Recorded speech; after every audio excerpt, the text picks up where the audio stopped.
Bom dia. Bom dia, Igreja Red. Sejam todos muito bem-vindos. É uma alegria estar aqui com você nessa manhã.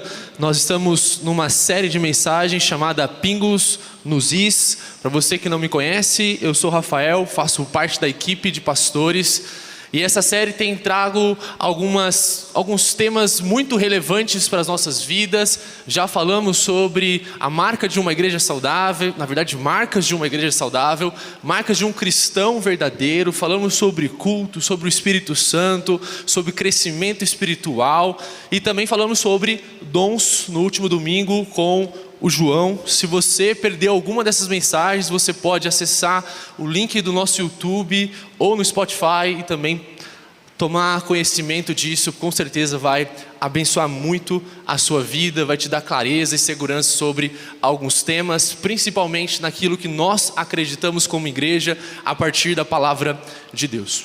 Hoje o meu tema com você é: o que eu faço para descobrir a vontade de Deus para a minha vida? Essa pergunta já ecoou dentro do seu coração em algum momento da sua história. Ou talvez você entrou aqui nessa busca, nesse anseio, para que de alguma forma uma luz especial possa te dar uma direção. Talvez alguém fale com você e você tome aquela decisão. Talvez nessa semana você tenha algumas decisões importantes ou decisões que você está procrastinando e você está orando e você está buscando entender qual é a vontade de Deus para a sua vida. Como descobrir a vontade de Deus para a minha e para a sua vida? Nós sempre questionamos isso porque dentro de nós há um anseio, um desejo de agradar a Deus, de fazer aquilo que é certo, de corresponder àquilo que Ele deseja para as nossas vidas. Essa pergunta já ecoou na minha vida em uma parte muito importante quando eu estava por volta dos meus 16, 17 anos. Eu não entendo muito bem essas coisas, mas com 16, 17 anos a gente tem que definir o futuro da nossa vida. Eu estava no ensino médio, preocupado com o próximo ano, vendo muitos dos meus amigos, colegas tomarem algumas decisões para o futuro, e eu ainda muito inseguro, e eu decidi fazer um teste vocacional. Eu procurei uma psicóloga e fiz alguns testes e saiu as 3 opções para mim, que eu poderia fazer medicina, enfermagem e direito. E cá estou como pastor. Eu me formei em direito, eu decidi me formar. Eu fui até o final do curso, peguei a minha OAB, mas com pouca capacidade e maturidade, logo cedo nós temos decisões importantes para fazer na nossa vida. Essas decisões marcam a nossa história, impactam diretamente na nossa vida. Então você já tomou algumas decisões importantes?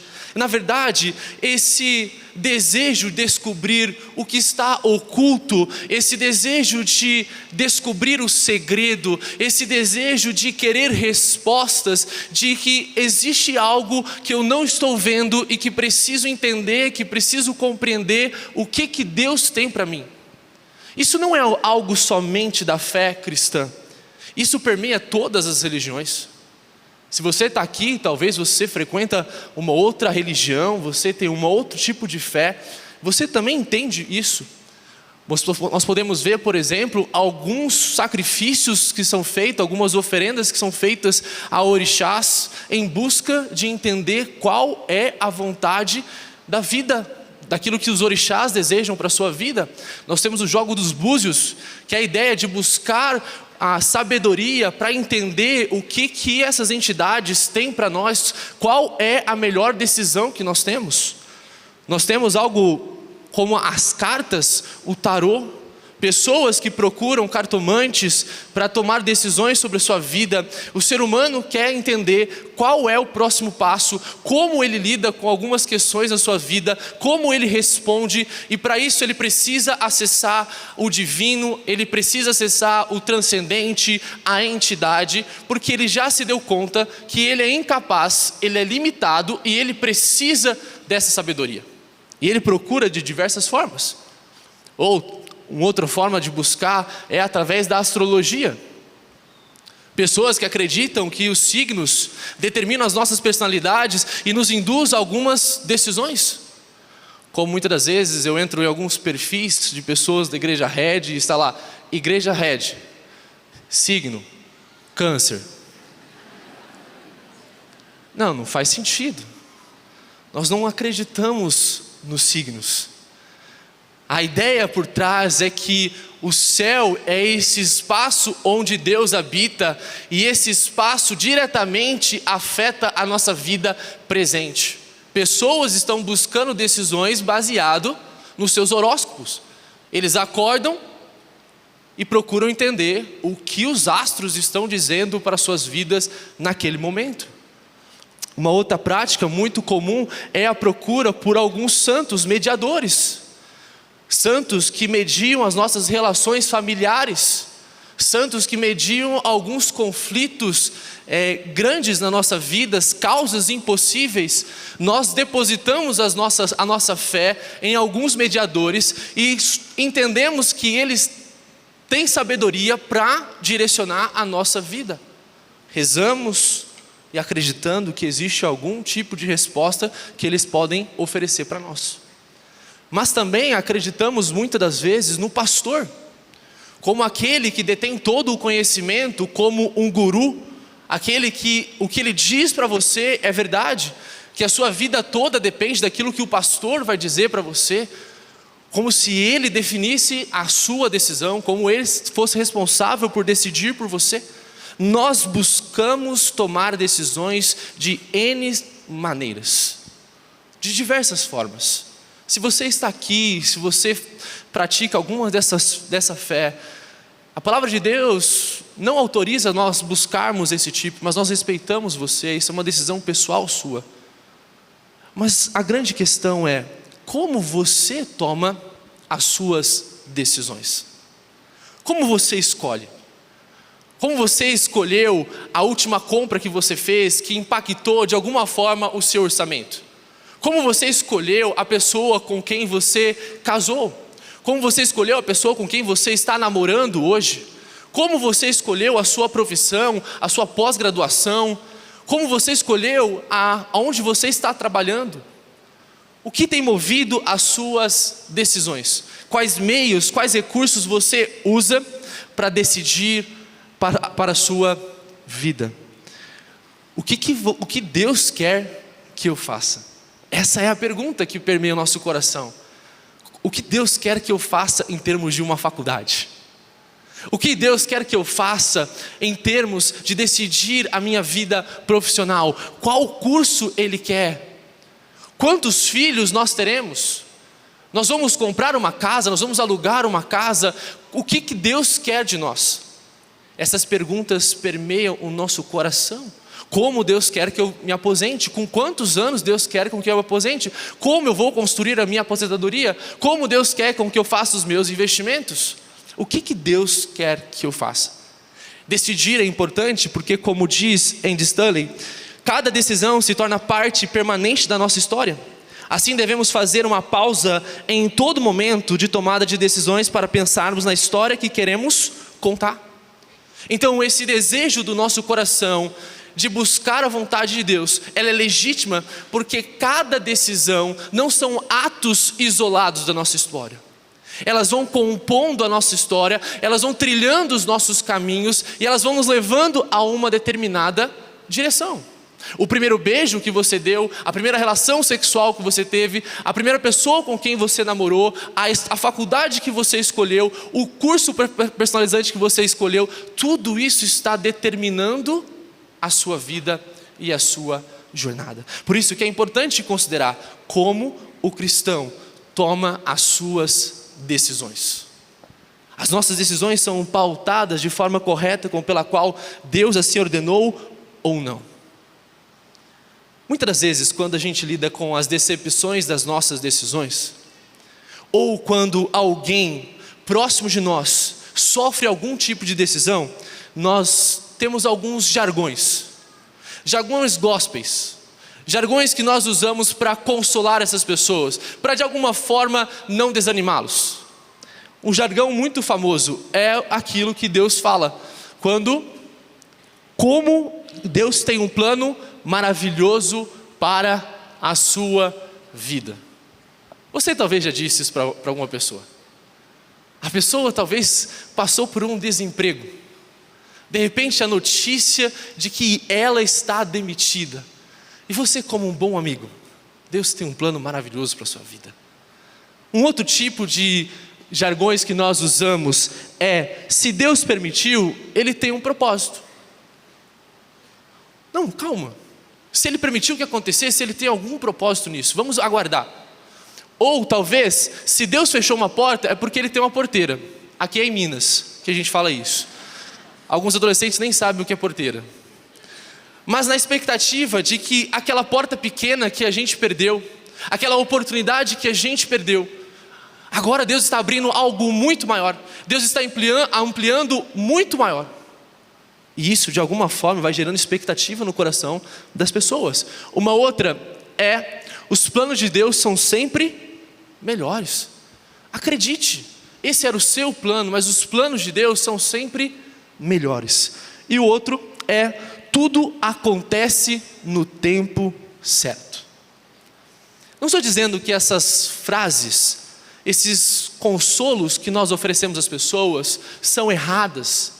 Elas vêm de um coração com motivações certas. O problema é que, de alguma forma, quando nós ouvimos isso, criamos expectativas, muitas das vezes, equivocadas. Essas expectativas, geralmente, do Deus tem um plano maravilhoso para a sua vida, não envolve sofrimento, não envolve dor, não envolve injustiça. E nós bem sabemos que a Bíblia não compactua com a ausência da dor e do sofrimento. Na verdade, eles fazem parte da nossa vida, da nossa existência, fruto do pecado. Então cuidado quando você diz: Deus tem um plano maravilhoso para a sua vida. E Deus tem um plano maravilhoso para a sua vida. E o maior plano maravilhoso que Deus tem para a sua vida é te tornar semelhante a Jesus. Mas muito desse plano maravilhoso não envolve o nosso relacionamento com Jesus. Envolve adquirir bens materiais. Envolve prosperidade, envolve um lazer, envolve uma segurança, envolve algum tipo de conforto. E não aquilo que Deus espera de nós. Por isso existem algumas formas erradas, enquanto cristãos, que nós buscamos para buscar a vontade de Deus. Quero mostrar para você nessa manhã que muito do que nós fazemos enquanto práticas de entender a vontade de Deus tem mais a ver com um paganismo, isto é, pessoas que não conhecem a Deus, pessoas que não conhecem a palavra de Deus, do que a fé cristã de verdade. De que muito daquilo que permeia nas nossas decisões são misticismo, superstições que nós estamos crendo no nosso coração para buscar alguma vontade do Senhor. A primeira são circunstâncias favoráveis. Já percebeu como que nós tomamos decisão? Não, se aparecer uma oportunidade, se tem uma porta aberta, é porque é Deus que está falando. É Deus que está direcionando. E nem sempre isso é uma verdade. Eu fico imaginando quando Jonas recebe a ordem de Deus para ir para Nínive, e ele decide fugir da vontade de Deus. Ele compra uma passagem, ele vai para um navio, ele fala: tá tudo bem, é a vontade de Deus. Apareceu, é um sinal, tá dando certo. Mas você que conhece um pouco da Bíblia, você bem sabe que não deu certo. Ele estava fugindo de Deus e Deus intervém nele, porque Deus tinha um propósito específico para Nínive e o usa para comunicar o Evangelho de Jesus. Então muitas das vezes associamos como oportunidades aquilo que Deus está nos orientando. Por outro lado, quando fecha-se uma porta, nós acreditamos que talvez não seja da vontade de Deus. Imagine que você quer comprar um carro e você já escolheu a marca do seu carro. Você está perguntando: Deus, qual é a vontade do Senhor para a minha vida? Qual carro eu devo comprar? E de repente você passa numa avenida e você vê aquele carro num acidente. E você fala assim, acho que eu estou entendendo de Deus que não é para eu comprar esse carro. Nós associamos muitas coisas da nossa vida, coisas que fecham portas, coisas negativas, como se aquilo não fosse da vontade de Deus. O problema nisso é basear a sua decisão exclusivamente nisso. Uma oportunidade que apareceu, algo está acontecendo e agora por causa disso eu tomo a minha decisão. Isso não é seguro. Uma outra coisa é os testes perigosos. Testes perigosos é quando você de alguma forma pede um sinal para Deus. Imagina que você está querendo conquistar aquela mulher e você fala assim, se ela atender na primeira vez, eu vou entender que é de Deus.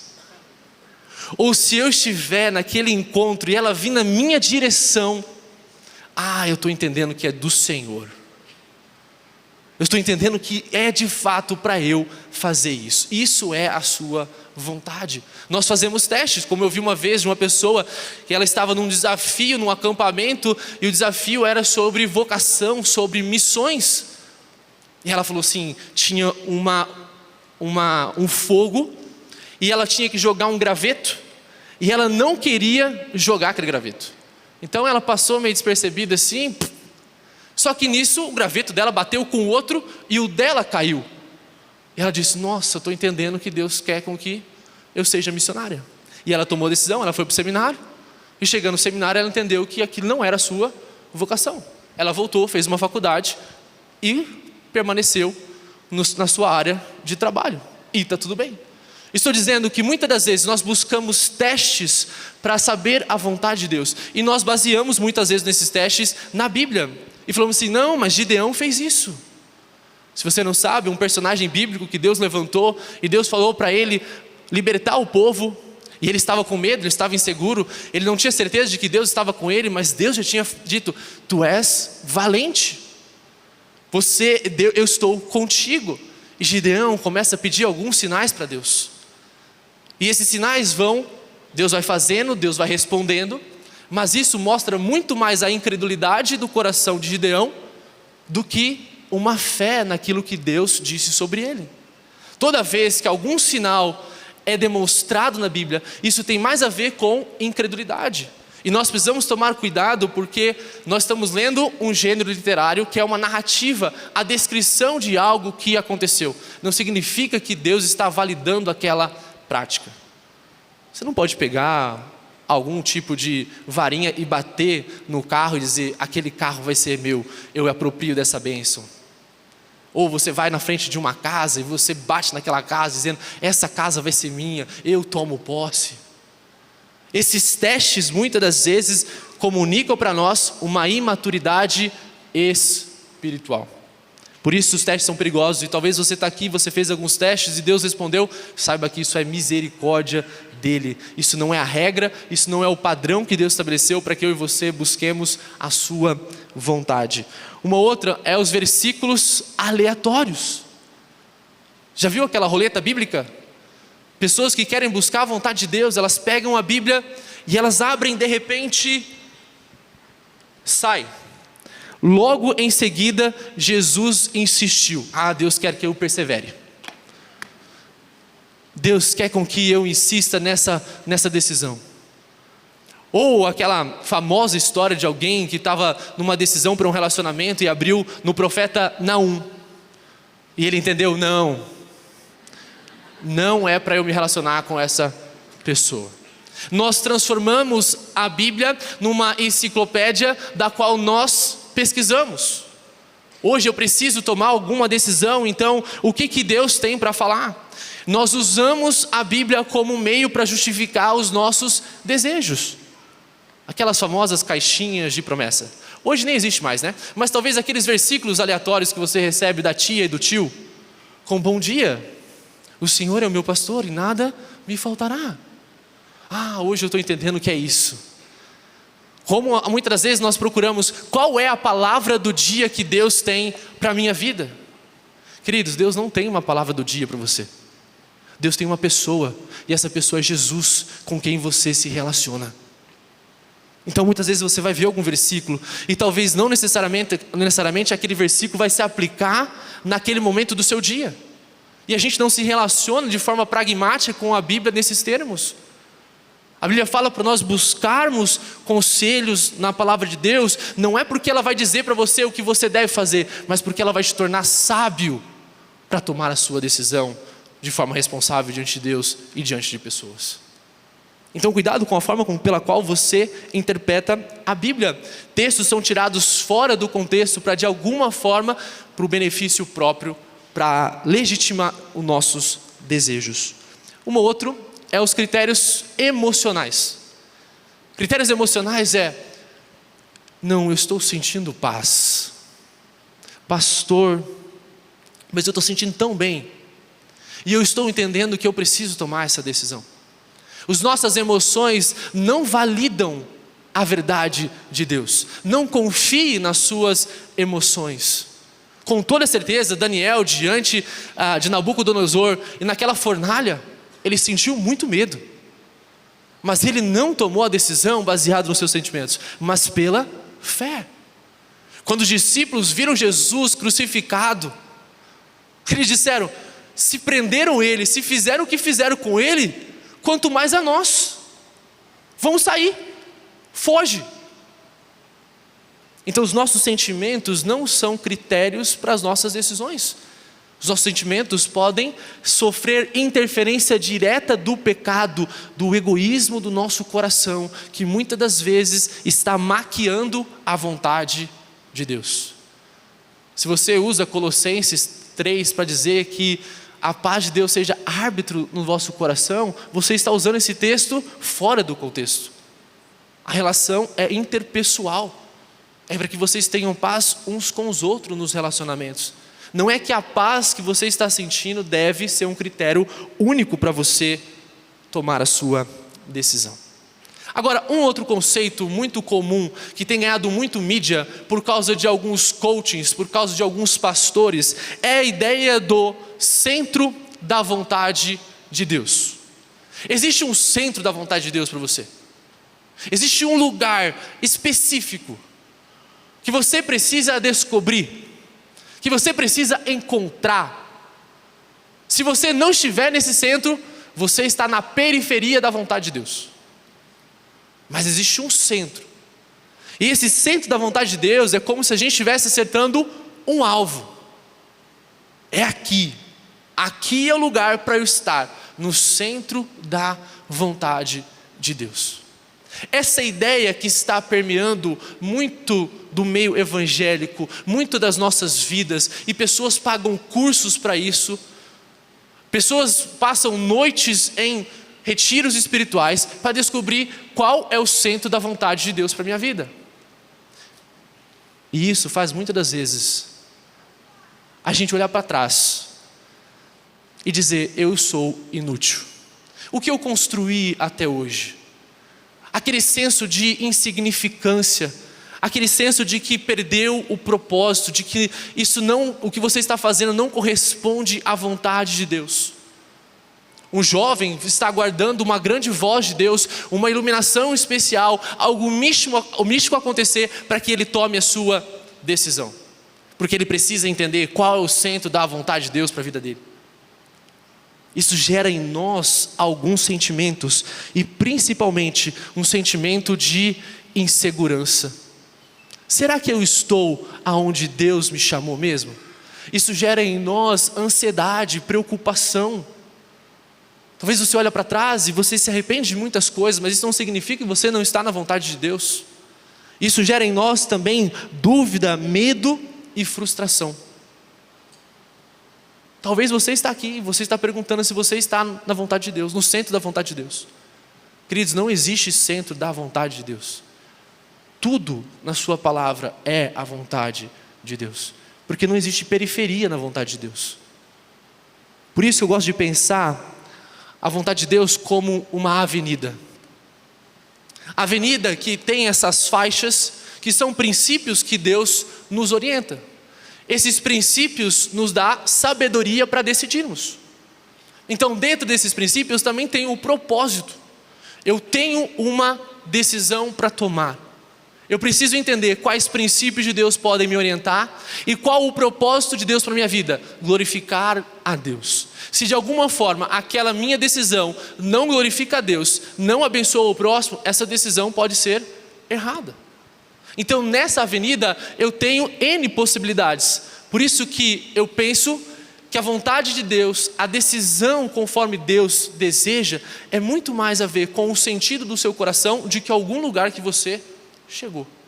Por isso, dentro dessa possibilidade, você pode tomar N decisões. A Bíblia fala que nós temos livre agência para decidir. Imagine que você tem 2 oportunidades de emprego. Uma para você ganhar R$5.000 e a outra para você ganhar R$7.000. Talvez você fale assim: é claro que eu vou aceitar de R$7.000. Mas quando você para observar alguns benefícios ou algumas coisas que não são vantajosas para a sua realidade, você vai entender que a de R$5.000 é melhor para o seu contexto. Talvez o deslocamento, talvez o plano de carreira, e você toma a decisão baseada nos R$5.000. Então, dentro dessa avenida entre tomar a decisão para R$5.000 ou R$7.000, Deus não vai dizer para você: é a de R$7.000. É a de R$5.000. Não, Ele te deu capacidade, sabedoria para avaliar aquilo que é melhor diante do seu contexto. Não é que Deus quer que você trabalhe naquela empresa. Não é que Deus quer que você tome aquela decisão. Não, você tem liberdade, isso está dentro de um escopo da vontade de Deus para a sua vida. Por outro lado, se você recebe uma proposta, talvez para ganhar R$10.000, mas para isso você tem uma alta carga horária. Isso de alguma forma vai comprometer a sua presença dentro da sua família, dentro da sua casa, na participação da educação dos seus filhos, no cultivo do seu relacionamento com sua esposa, ou talvez negociar alguns princípios de Deus. Você talvez vai pegar alguns atalhos, e isso não está na vontade de Deus. Por quê? Porque esses atalhos estão comunicando que Deus não está pedindo isso de você. Por isso que essa avenida, Deus me dá a liberdade para decidir. Não é porque você casou com uma pessoa: ai, Deus queria com que eu casasse exatamente com essa pessoa. E outras pessoas dizem: acho que eu casei errado. Se você casou errado, todo mundo casou errado, porque essa conta não fecha. Se um casa errado, o outro casa errado, a conta não fechou. Não, eu não acredito que Deus tinha a Bianca específica para mim. Acredito que a Bianca era uma opção da qual eu escolhi, que entendi que foi a melhor para o meu momento, para a minha vida, diante da sabedoria que Deus me deu. Mas eu não creio que Deus determinou com que eu casasse com a Bianca. Não, não faz sentido isso. Por quê? Porque esse Deus nos deu sabedoria para decidir. Numa decisão de relacionamento, você tem a opção de escolher entre uma pessoa cristã ou não cristã. A vontade de Deus é que você escolha uma pessoa que compartilha da sua mesma fé. Se você decidir escolher uma pessoa que não compartilha da sua mesma fé, isso não é a vontade de Deus para a sua vida. Mas nós queremos dar aquele jeitinho, nós queremos inventar aquele namoro evangelístico, sabe? Não, estou engajado para levar ela a um relacionamento crescente com Jesus. Você não sabe, pastor, Deus está me dando tanta sabedoria para falar com ela. A gente tem conversas tão profundas. E isso Deus já revelou de forma explícita na sua palavra. Não se relacione com aquele que não compartilha da sua mesma fé. Então, dentro dessa avenida, nós podemos tomar decisões conforme a vontade de Deus. Temos várias opções, mas temos liberdade para escolher e com responsabilidade. E talvez você vai tomar decisões e você vai sofrer algumas consequências, e está tudo bem, isso faz parte de um processo de maturidade. Mas não olhe para a sua vida e entenda que você está fora da vontade de Deus por causa disso. Por isso, deixa eu mostrar para você a vontade de Deus na Bíblia. De maneira sistemática, só para a gente entender, não é que Deus tem duas vontades, mas que esse Deus, Ele manifesta algumas vontades que são não reveladas. Essa vontade que é de fato oculta, ela é secreta, porque ela não nos permite ser conhecida, porque esse Deus é soberano, Ele é totalmente outro, Ele governa a história, e nós não conhecemos quais são os seus propósitos, quais são os seus desígnios, e esses propósitos de Deus estão se manifestando na terra, no mundo, mas nós muitas vezes não temos conhecimento. Um texto para basear isso é Deuteronômio 29. O texto diz assim: as coisas encobertas pertencem ao Senhor, ao nosso Deus, mas as reveladas pertencem a nós e aos nossos filhos para sempre, para que sigamos todas as palavras.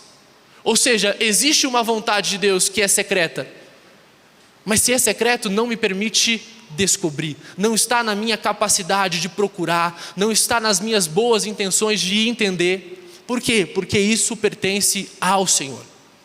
Imagina se Deus dissesse para você o dia que você fosse morrer.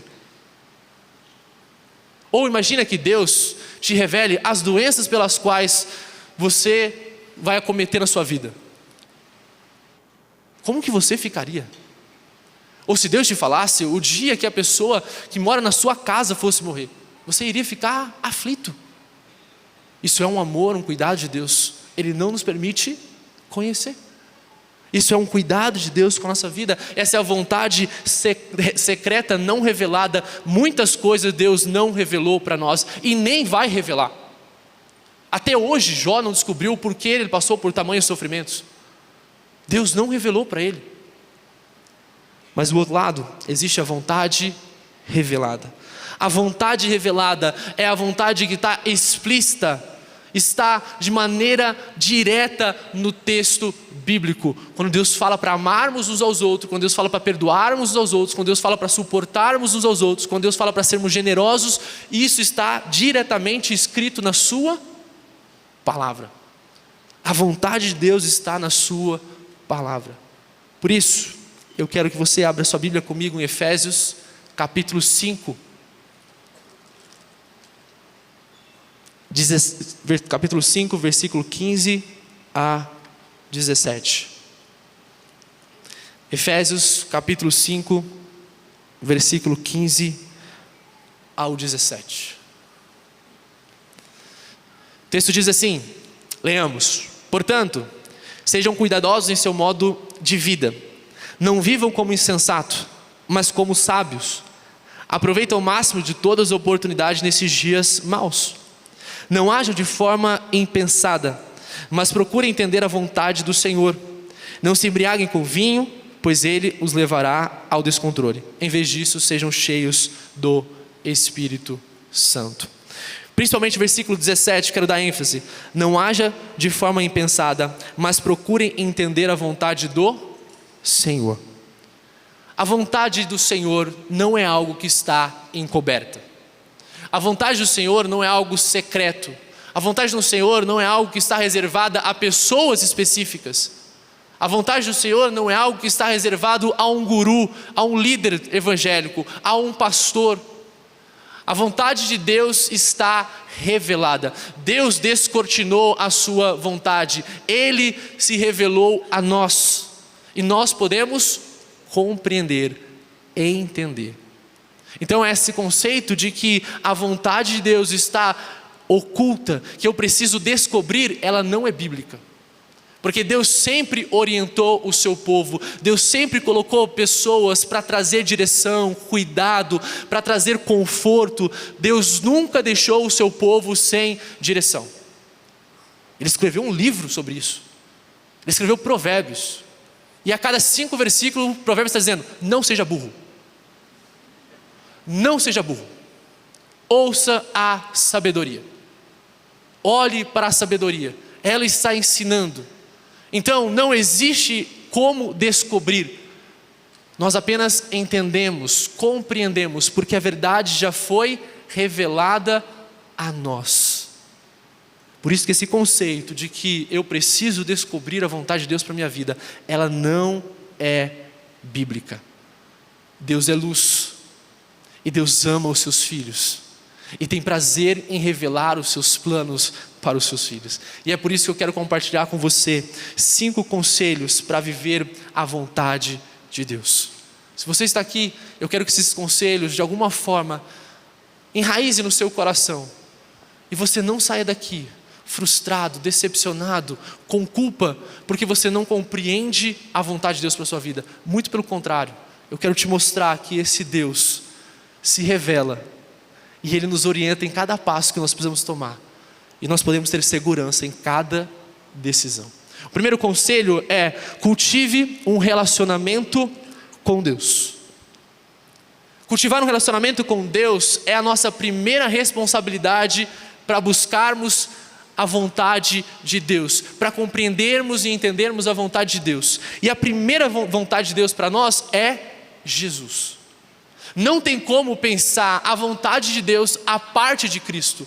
Cristo é a vontade maior de Deus para nossas vidas. O desejo de Deus é que conheçamos Jesus. O desejo de Deus é que nós encontremos Jesus. Jesus veio e ilustrou a partir da sua vida a vontade de Deus. Por isso que a vontade de Deus não é um mapa para eu descobrir, mas é uma pessoa para eu seguir. Jesus veio e ilustrou na sua própria vida a mensagem de Deus. Por isso, a maior vontade de Deus para a sua vida se chama Jesus Cristo. Essa vontade de Deus é a melhor coisa que nós temos para nós. Porque a vontade de Deus é que nós o conheçamos. Hebreus capítulo 1, versículo 1 e 2 vai dizer: por muito tempo Deus falou várias vezes e de diversas maneiras aos nossos antepassados, por meio dos profetas. E agora, nestes últimos dias, Ele nos falou por meio do Filho, o qual Ele designou herdeiro de todas as coisas e por meio de quem o universo foi criado. Ou seja, a forma com que Deus fala conosco hoje é por meio de Cristo Jesus. E a única maneira para eu e você desfrutarmos da vontade de Deus é por meio de um relacionamento com Jesus. Não tem como descobrir a vontade de Deus, viver a vontade de Deus à parte de Cristo. Cristo é a vontade de Deus para a sua vida. Porque Ele se apresenta como a verdade, Ele se apresenta como a vida, Ele se apresenta como o caminho. Não existe outra forma de chegarmos a Deus a não ser por meio de Cristo. E Colossenses vai dizer que nele reside toda a sabedoria. Então é por meio de um relacionamento com Deus, por meio de Cristo, é que eu vou compreendendo a vontade de Deus para a minha vida. Por isso que muitas das pessoas que vêm para nós, pastores e líderes, com essa pergunta: qual é a vontade de Deus para a minha vida? Talvez muitas das vezes essa pessoa está ignorando a sua comunhão com Deus, o seu relacionamento com Jesus. E ela acredita que por meio de uma fala de um pastor, ela vai descobrir a vontade de Deus para ela. A vontade de Deus para nós é Cristo Jesus. Deus falou de diversas formas, mas agora Ele fala por meio de Cristo. Cristo encarnou a sua mensagem. Por isso a pergunta mais importante para você é: você conhece a Jesus? Você está em Jesus? Você arrependeu dos seus pecados e confiou nele? Ele é o seu Senhor, Ele é o seu Salvador. Se você morresse hoje, para onde você iria? Porque não é sobre a sua casa, não é sobre o seu carro, não é sobre o futuro dos seus filhos, não é sobre nada do que você gostaria que acontecesse na sua vida em termos materiais, em termos do aqui e agora. Mas é se você conhece Jesus. É sobre a sua eternidade. É sobre aonde você vai passar a sua eternidade. Se você não conhece a Jesus, você está longe da vontade de Deus. Porque Deus pode dar N coisas para nós. Deus pode dar uma carreira bem-sucedida. Deus pode te dar uma família linda e perfeita. Deus pode te dar as melhores férias. Mas se Ele não te der Cristo, você está fadado ao fracasso. A boa notícia para nós é que Deus nos deu Jesus. E Jesus é a melhor coisa que nós temos nessa vida. É por isso que faz Paulo olhar para a sua vida e dizer: tudo o que eu construí, todo o conhecimento que eu tenho, todos os meus currículos, tudo o que eu vivi na minha vida, nada se compara a Cristo. Você precisa entender que a melhor coisa da sua vida é Jesus. E quando você alinhar o seu coração a isso, você vai entender como Paulo: tudo o que eu tenho aqui é apenas esterco, é apenas palha diante do conhecimento de Cristo Jesus. Eu quero conhecer Cristo, eu quero me aproximar de Cristo, eu quero torná-lo conhecido ao mundo, porque a maior vontade de Deus para a minha vida é Jesus. E se você está aqui por causa de Jesus, você está vivendo a vontade de Deus. Por outro lado, Deus se revelou em sua palavra e ama direcionar os seus filhos. Deus não é um ilusionista, um mágico, que está querendo que você descubra a vontade dele, que ele está brincando com você, como se ele tivesse 3 opções num copo e ele embaralha para você e fala: escolha, descubra onde está a vontade minha. Não. O caráter de Deus é de um pai amoroso, de um pai que ama os seus filhos, de um pai que ama orientar os seus filhos, um pai que se faz presente, que ajuda, que auxilia os seus filhos em cada decisão. Deus não está de forma secreta, Deus não está com o seu humor para que nós tomemos decisões erradas, para Ele nos ensinar. Não, Deus revelou em sua palavra e ama direcionar o seu filho em cada decisão.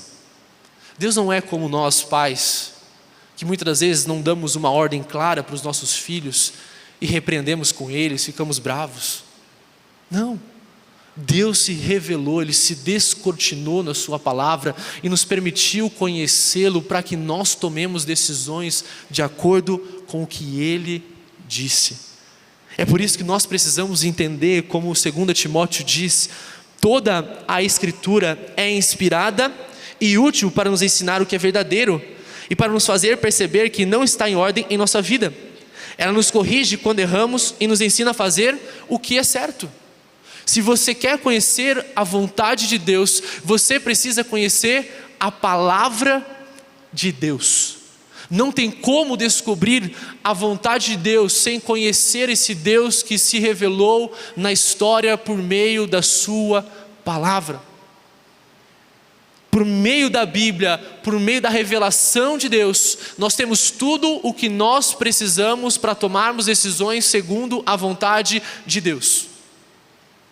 O que você precisa é dedicar-se a conhecer. O texto diz que a palavra de Deus foi nos dada para ensinar. É ela que nos orienta, ela que é o nosso guia, ela que lança luz para as nossas decisões. É a palavra de Deus que ilumina os nossos caminhos. A palavra também de Deus também nos repreende, nos corrige.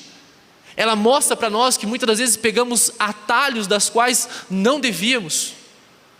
Nós acabamos trilhando alguns caminhos perigosos, tortuosos, e que esses caminhos muitas vezes são caminhos de morte. Ela nos repreende e ela nos corrige, ela nos coloca na rota, no sentido certo. É a palavra de Deus que nos orienta. Essa palavra também foi nos dada para nos instruir na justiça.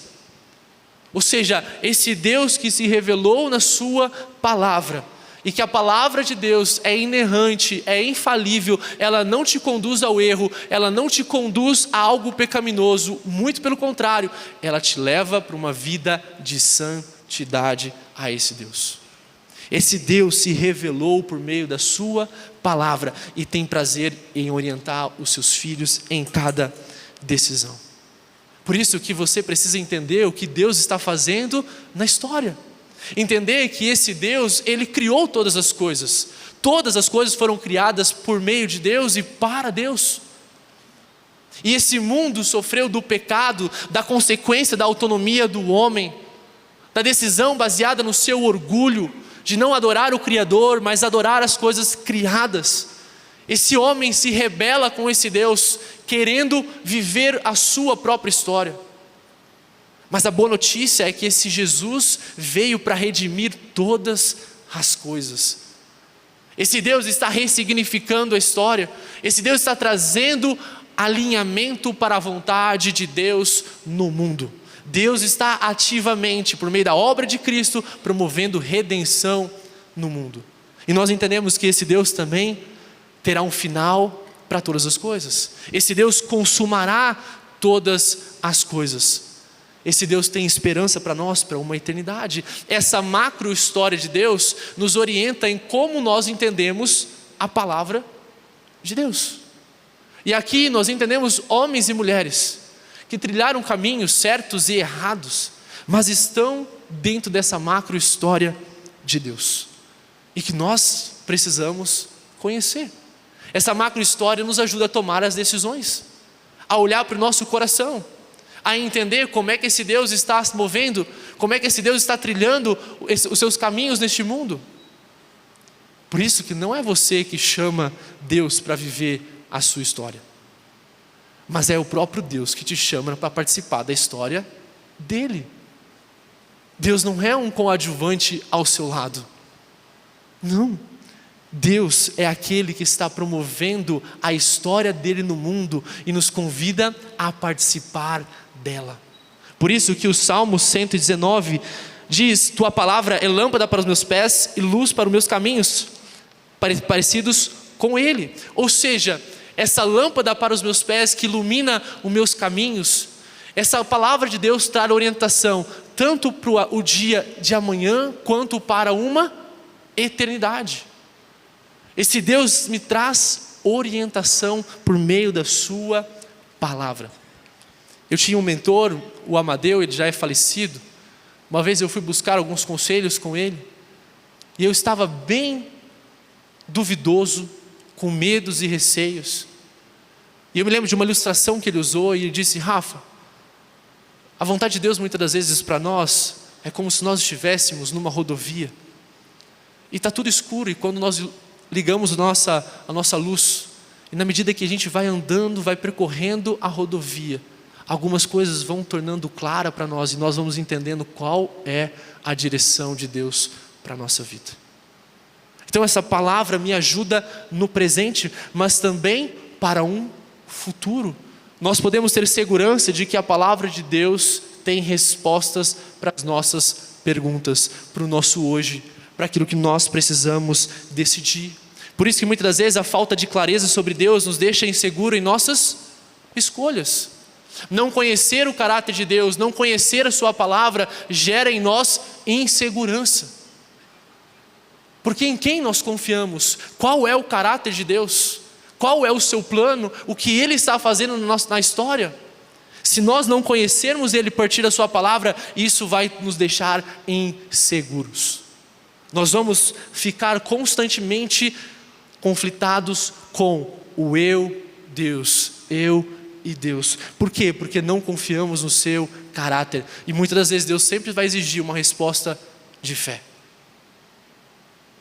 Deus não vai revelar tudo, mas vai pedir para você confiar em todas as coisas que Ele revelou. A falta de clareza sobre Deus nos deixa inseguro. Por isso você precisa conhecer a sua palavra. Qual o lugar da leitura bíblica na sua vida hoje? Você conhece as Escrituras? Você tem aprofundado no conhecimento de Deus? Você consegue entender o plano dele na história por meio da sua palavra? Ou você está apenas conformando com devocionais que você faz de 3 minutos e isso basta? Não. Queridos, nós como povo de Deus, nós precisamos aprofundar no conhecimento de Deus. Jesus disse: o meu povo perece por falta de conhecimento. Oséias diz: prossigamos em conhecê-lo. É uma vida que se volta para esse relacionamento íntimo com Deus por meio da sua palavra. É a palavra de Deus que nos orienta. Por isso, qual o lugar da leitura bíblica na sua vida hoje? Ela é uma prioridade para você, porque na medida que você conhece o caráter de Deus, mais seguro, mais sábio você é nas suas decisões. Mas se você tiver uma imagem errada de Deus, consequentemente, isso vai levar a decisões erradas e a inseguranças. Mas a boa notícia é que por meio desse relacionamento com Deus, nós podemos entender qual é a vontade dele para as nossas vidas. Em segundo lugar, o que é importante, examine o seu coração. O texto de Jeremias diz: o coração humano é mais enganoso que qualquer coisa, e é extremamente perverso. Quem sabe de fato o quanto é bom? Se tem algo que você não pode abraçar como verdade para a sua vida e nem pode aconselhar outra pessoa, siga o seu coração. Esse é o pior conselho que você pode dar para uma pessoa. Porque o texto está dizendo que o nosso coração, ele é enganoso. Como diz João Calvino, nosso coração tem uma fábrica de ídolos. Nós estamos buscando segurança, proteção, identidade em muitas coisas e não no próprio Deus. Então seguir o coração não é um bom conselho. Por quê? Porque o nosso coração é enganoso.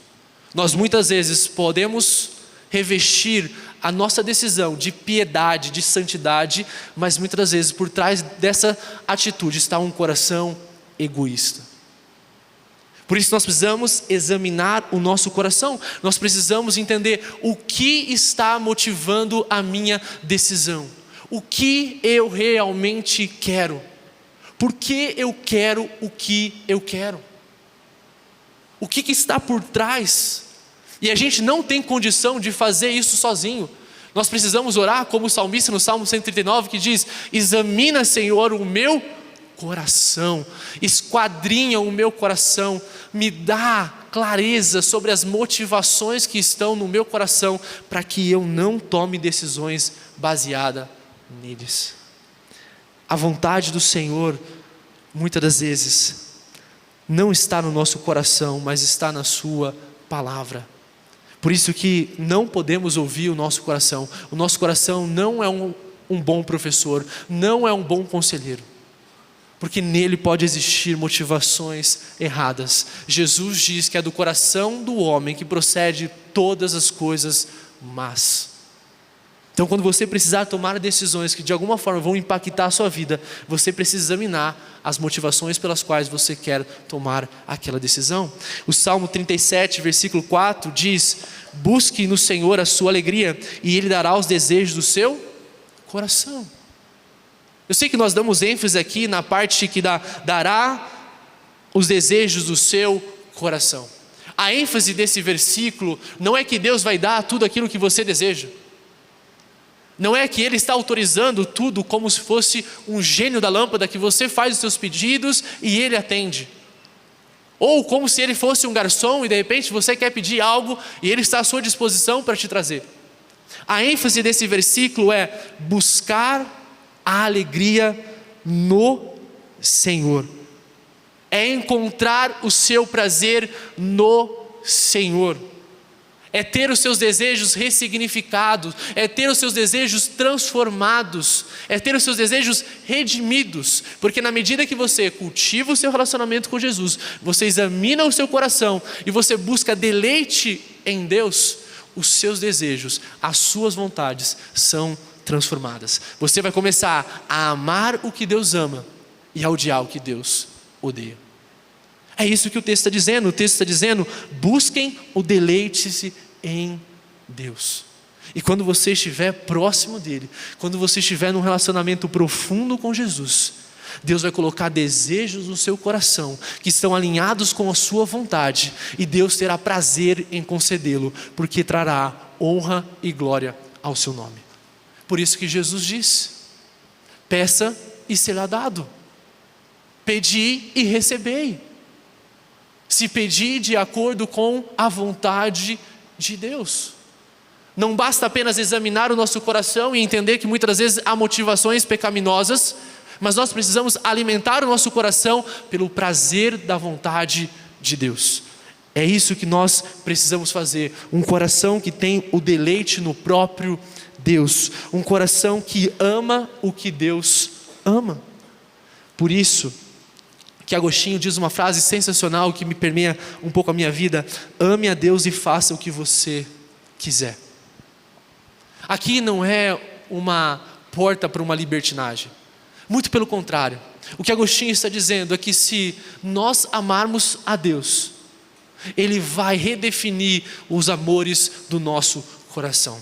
Ele vai colocar os amores nos seus devidos lugares. E não vamos deixar de considerar a vontade de Deus, muito pelo contrário, mas porque a vontade de Deus também estará permeando os nossos desejos. Ame a Deus e faça o que você quiser. A vontade de Deus é que o amemos. E na medida que nós nos dedicamos a amar a Deus, nós também começamos a amar aquilo que Ele ama. Esse é um convite de Deus para nós. Se você quer tomar a sua decisão, o primeiro conselho: cultive um relacionamento com Deus. Segundo, examine o seu coração. E terceiro, procure pessoas maduras. Provérbios diz: planos fracassam onde não há conselho, mas tem êxito quando há muitos conselheiros. Provérbios vai dizer que o tolo se apoia na sua própria suficiência, mas o sábio reconhece que na multidão de pessoas há os conselhos de Deus. Nós buscamos sabedoria não em nós mesmos, não na nossa capacidade de ler e interpretar a realidade, mas baseado em pessoas que são sábias. Isso significa que Deus compartilha da sua sabedoria, da sua direção a pessoas que fazem parte da sua comunidade. Por isso que é importante considerar que tipo de pessoas nós buscamos conselhos. Precisam ser pessoas sábias. Pessoas tolas não devem ser alvo do seu aconselhamento. Não deve ser alvo da sua busca por conselhos. Pessoas tolas te levam para longe da vontade de Deus. Um exemplo muito gritante na Bíblia foi o filho de Salomão. Roboão tinha uma decisão a tomar. As pessoas saíram para a Avenida Paulista para protestar. Estamos cansados dos altos impostos. Estamos cansados das cargas horárias de trabalho. Roboão, faça alguma coisa. E Roboão foi buscar alguns conselhos. Os anciãos estavam dizendo: Roboão, diminui a carga de impostos, diminui a carga de trabalho. Você precisa conquistar esse povo. Ao outro lado, tinha os jovens aconselhando: Roboão, se você ceder ao pedido deles, você será servo deles, você será um fracote. E Roboão toma a decisão de ouvir jovens imaturos.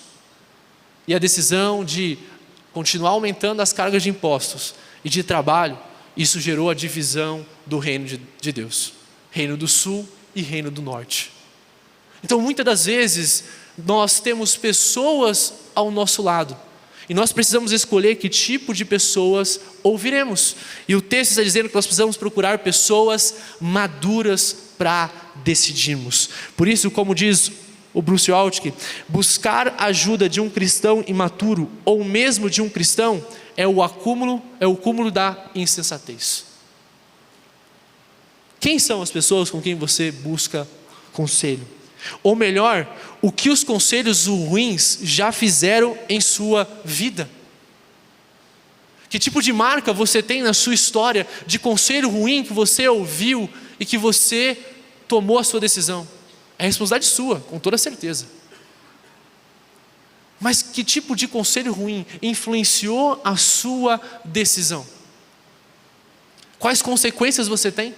O que amarga a sua história quando você olha para trás e vê que essas decisões ruins te levaram para longe, a experimentar dores desnecessárias, a experimentar injustiças desnecessárias? E também, quais são as pessoas que você busca conselho hoje? Sabia que Deus repartiu sabedoria com pessoas que estão ao seu lado para te ajudar em cada decisão? Isso nos faz lembrar da importância da igreja na nossa vida. De que eu não tenho conhecimento de toda a realidade. De que existem pontos cegos que eu não estou vendo, mas que outras pessoas podem enxergar por mim. É um reconhecimento de que nós precisamos de pessoas. Precisamos de conselhos para tomar a melhor decisão diante de alguma circunstância. Pessoas que nos ajudem a olhar, a sondar as motivações do nosso coração. Por isso, quais são as pessoas que você busca conselho hoje? Para vivermos uma vida de acordo com a vontade de Deus, precisamos cultivar um relacionamento com Ele. Precisamos examinar o nosso coração. Precisamos procurar pessoas maduras. E quarto, seja obediente. O Salmo 119 diz: de todo o meu coração te busquei. Não permitas que eu me desvie de teus mandamentos. Guardei a tua palavra no meu coração para não pecar contra ti. Nessa caminhada de viver a vontade de Deus, o texto está dizendo, a preocupação do salmista não é descobrir o futuro, não é descobrir qual a vontade de Deus para mim, não, mas essa verdade já foi revelada, os mandamentos de Deus já são conhecidos, eu preciso viver eles. Por isso que as nossas orações deveriam ser muito mais pro Jesus, me ajuda a viver a vontade que o Senhor revelou, e não muitas das vezes perguntar qual é a vontade dele para as nossas vidas. Já existe a verdade revelada na palavra de Deus. Nós precisamos de uma disposição de um coração. Enquanto talvez você aguarda, enquanto você espera, continue obediente. Continue amando o seu marido. Continue respeitando o seu marido. Continue educando os seus filhos de acordo com a palavra de Deus, enquanto você lida com a rebelião do seu coração. Continue servindo, não pare, porque existem verdades que já foram reveladas, já são conhecidas por nós, e é por isso que nós precisamos ser obedientes às vontades de Deus para a nossa vida. Como diz Kevin DeYoung, somos obcecados pelas coisas sobre as quais Deus não se manifestou e talvez nunca se manifeste. Ao mesmo tempo, gastamos pouco tempo em todas as coisas que Deus já nos revelou. O que você precisa se apegar? O que você tem dado desculpas da sua inércia, da sua passividade diante de Deus? Arregace as mangas, esteja na direção de Deus e avance. Continue progredindo, continue fazendo a vontade de Deus, seja obediente. Não descobrir, não saber, estar em dúvida, não te isenta das responsabilidades com aquilo que Deus já te revelou. Seja obediente. E o quinto conselho, confie no cuidado de Deus. Romanos 8, 28, e sabemos que Deus faz todas as coisas cooperarem para o bem daqueles que amam e são chamados de acordo com o seu propósito. Confiar no cuidado de Deus é entender que esse Deus é soberano e que eu posso fazer planos, eu posso estabelecer estratégias, eu posso estabelecer metas, mas esse Deus que permeia a minha história, que permeia a história do mundo todo, está cuidando de cada detalhe, e nada, absolutamente nada sai do seu controle. E o texto está dizendo, Deus age por meio de todas as coisas, coisas boas e coisas ruins, porque Ele tem um propósito para mim e para você, nos tornarmos parecidos com Jesus. Não é sobre bens materiais, não é sobre prosperidade, não é sobre felicidades do aqui e do agora, é sobre nos tornarmos parecidos com Jesus. Esse Deus está agindo em prol daqueles que o amam e são chamados segundo o seu propósito. Deus tem um grande plano para a sua vida: transformar você à imagem de Cristo Jesus. E Ele vai fazer de tudo para que isso aconteça. Usar circunstâncias e pessoas para te levar a aparecer com o caráter dele. Por isso que Carlos Oswaldo diz, crer na soberania de Deus e não na sua vontade, na sua bondade, é um veneno para a alma. Se esse Deus é soberano, mas Ele não é bom, Ele está na próxima esquina para me derrubar. Ele está tramando alguma coisa para que eu me dê mal. Mas se esse Deus é soberano e ao mesmo tempo bom, Ele sabe o que faz comigo, ainda que eu não conheça, ainda que eu não entenda. Esse Deus é soberano e esse Deus também é bom. E é por isso que eu posso descansar na vontade de Deus.